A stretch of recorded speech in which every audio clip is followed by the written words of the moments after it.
Hi there, welcome to Tasty Treats TV. Today I'm going to be making tomato paste. You'll be quite amazed how simple it is to make tomato paste or tomato sauce. There is nothing like homemade. Happiness indeed is homemade. You can't really trust what goes into the store-bought, variety. We do know that cans are lined with BPA, and some of the tomato paste contain preservatives or other additives that do not have any business in the food that we consume. So when you make your own, you get to control what goes into the final product. So here we have, I have 10 pounds worth of tomatoes. I have olive oil, salt, lemon juice, and my food mill. If you don't have a food mill, you can use a sieve or a fine strainer. Okay, the reason I have the lemon juice is some people use citric acid, but I'm using the lemon juice just to basically give it a longer shelf life.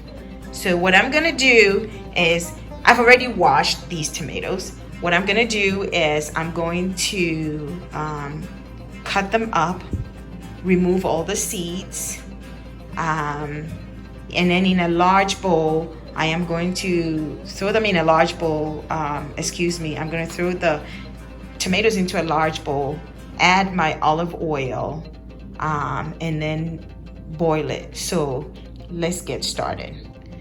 One more thing, you don't have to use the lemon juice. Here we have it.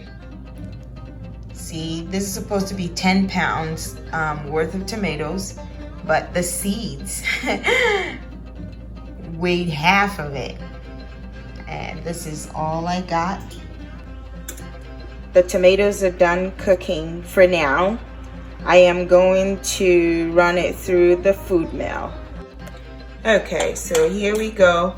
And if you don't have a food mill, you can always use a fine strainer.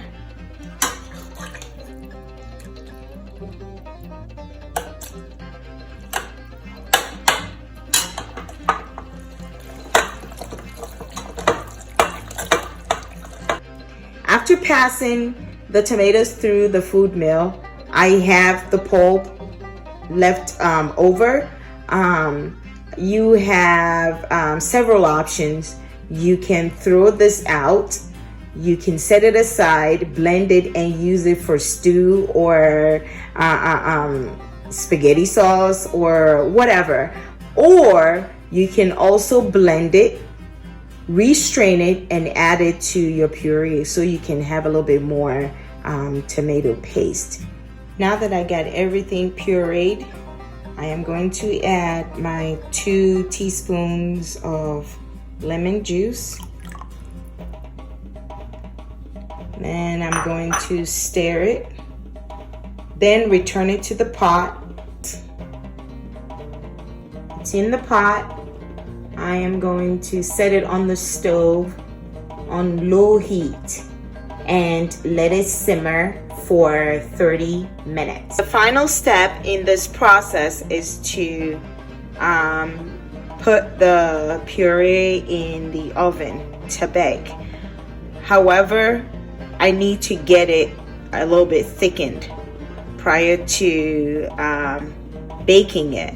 So it's been 30 minutes and it's pretty light. So I'm gonna give it another 20 minutes on the stove to thicken up a little bit. So I poured the puree into a well-greased baking sheet. I used olive oil, or you can use cooking spray. Just make sure that it is completely greased. And then the oven temperature is set to 200 degrees. I am going to bake it for 30 minutes. After 30 minutes, I'm going to stir it and then bake it again. This is the final result after 4 hours of baking this. Now I'm going to let it cool down and then we'll spoon it into a jar. Here we go. I know it would have been perfect and looked great for you too in a smaller jar, but I can't for the life of me find my mason jar, the smaller one that I have, so this will do. Now I am going to cover the surface with olive oil and then store it in the refrigerator. Cover the paste with 1 tablespoon of olive oil.